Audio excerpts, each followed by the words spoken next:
எனக்கு அருமையானவர்களே, ஆண்டவராய் இயேசு கிறிஸ்துவின் இனிய நாமத்தில் ஒவ்வொருவருக்கும் என்னுடைய அன்பின் வாழ்த்துக்களை தெரிவித்துக் கொள்கிறோம். இந்த நாட்களில் தேவனுடைய சபையாய், தேவனுடைய பிள்ளைகளாய் நாம் வாழ்கிறது என்பது ஒரு பயங்கரமான உலகத்தில் வாழ்ந்து கொண்டிருக்கிறோம். ஒரு கடைசி காலத்தில் நம்ம வாழ்ந்து கொண்டிருக்கிறோம். இந்த கடைசி காலம் என்பதனால பிசாசு தனக்கு கொஞ்ச காலம் உண்டென்று அறிந்து மிகுந்த கோபத்தோடு சபையை நோக்கி வருகிறான். அந்த ஆண் பிள்ளையையும் அந்த ஆண் பிள்ளையை பெறுகிற ஸ்திரியையும் துன்பப்படுத்த அவன் நினைக்கிறான்.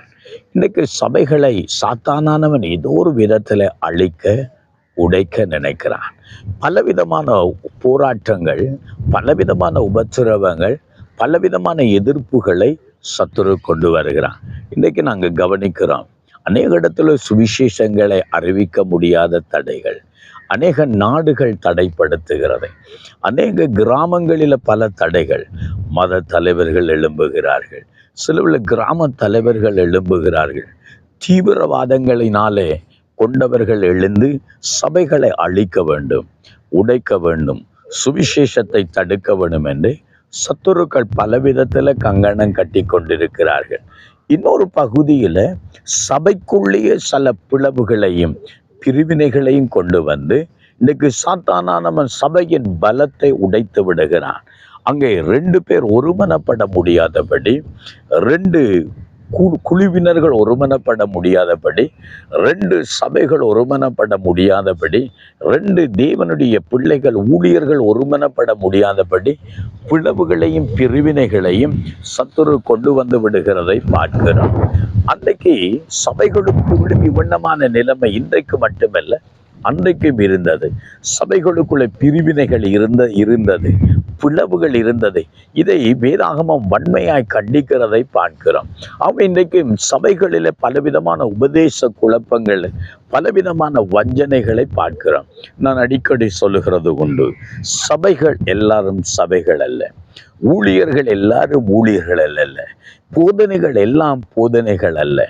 இன்றைக்கு நிறைய காரியங்களை நம்ம பார்த்து, வெளியரங்கமான காரியங்களை பார்த்து ஏமாற்றம் அடைந்து விடுகிறோம்.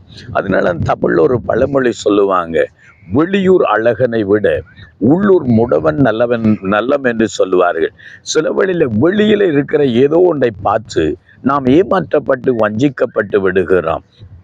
வெளியே நமக்கு இருக்கிற காரியங்கள், இல்லாட்டி இன்னொரு நாட்டில் நடக்கிற சம்பவங்களை பார்த்து நம்ம சிலர் வஞ்சிக்கப்படுகிறோம். அந்த பாஸ்டர் இப்படி செய்கிறார், அந்த சபை இப்படி நடக்கிறது, அந்த ஆராதனை இப்படி இருக்கிறது, அந்த உபதேசத்தை கேட்டு ஜனங்கள் இழுப்புண்டு போகிறார்கள் என்று சொல்லி நாமும் அதைகளை சில வழியில் கடைப்பிடிக்க நினைத்து ஆபத்துக்குள்ள மாட்டி விடுகிறோம். இந்த இடத்துல தேவனுடைய வார்த்தையிலிருந்து நான் கவனிக்க விரும்புகிறேன்.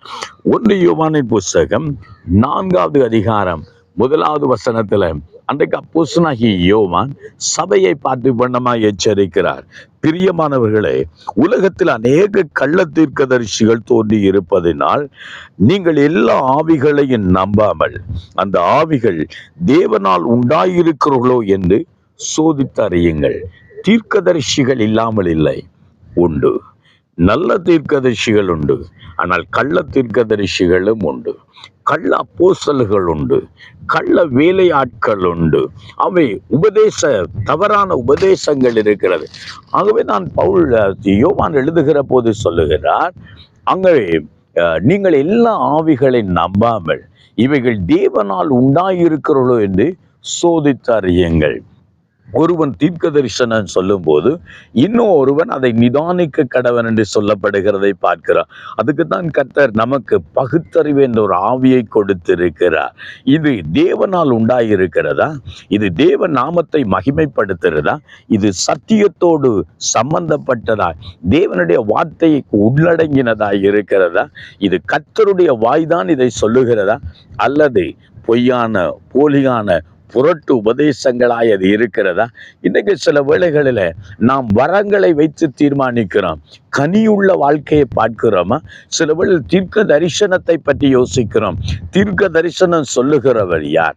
ஊழியத்தை பற்றி பார்க்கிறோம். ஊழியர் செய்கிறவருடைய வாழ்க்கை எப்படி இருக்கிறது, அவருடைய குடும்ப வாழ்க்கை எப்படி இருக்கிறது, அவருடைய தனிப்பட்ட வாழ்க்கை எப்படி இருக்கிறது, அதை நாம் அங்கே சோதித்து பார்க்க வேண்டியவளா இருக்கிறோம். ஆகவே எனக்கு அருமையானவர்களே, இந்த உலகத்தில் நமக்கு ஒரு பெரிய சவால் இருக்கிறது. கிறிஸ்தவத்தில் ஒரு பெரிய சவால் இருக்கிறது. எல்லா ஆவிகளை நம்பாமல் சோதித்து பார்த்து இது தேவனால் உண்டாயிருக்கிறோம் என்று சொல்லி நீங்கள் பாருங்கள். ஆம், என கருமையானவர்களே, இன்றைக்கும் நாங்கள் இந்த பகுத்தறிவின் ஆவியை பெற்றுக்கொள்வோம். தேவனுக்காக நாம் கடைசி மட்டும் சத்தியத்தில் நிலைத்திருப்போம். நாம் வஞ்சிக்கப்படாதபடிக்கு தேவனிடத்துக்கு நாம் உதவியை நாடுவோம். கர்த்தர் நமக்கு உதவி செய்வார். ஹல்லேலூயா. தகப்பனே, இந்த நேரத்திலும் சபை மக்களுக்காக ஜெபிக்கிறோம். இன்றைக்கு அநேக உபதேச குழப்பங்களை பார்க்கிறோம்.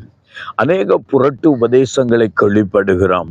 தேவனே, சபை ஜனங்கள் ஆண்டவரே, இந்த புரட்டு உபதேசத்தினால் வஞ்சிக்கப்பட்டு விடாதபடிக்கு தேவனே சத்தியத்தில் அவங்க நிலைத்திருக்க உதவி செய்யும். கடைசி மட்டும் மக்காக அவங்க வாழட்டும். தொடர்ந்து தேவன் நடத்துங்க, காத்துக்கொள்ளுங்க, ஆசீர்வதிங்க. இயேசுவின் நாமத்தில் ஜெபிக்கிறோம் நல்ல பிதாவே. ஆமேன், ஆமேன். கர்த்தர் தாமே உங்களோடு இருந்து இன்றைக்கு உங்களை ஆசீர்வதிப்பார். ஆமேன்.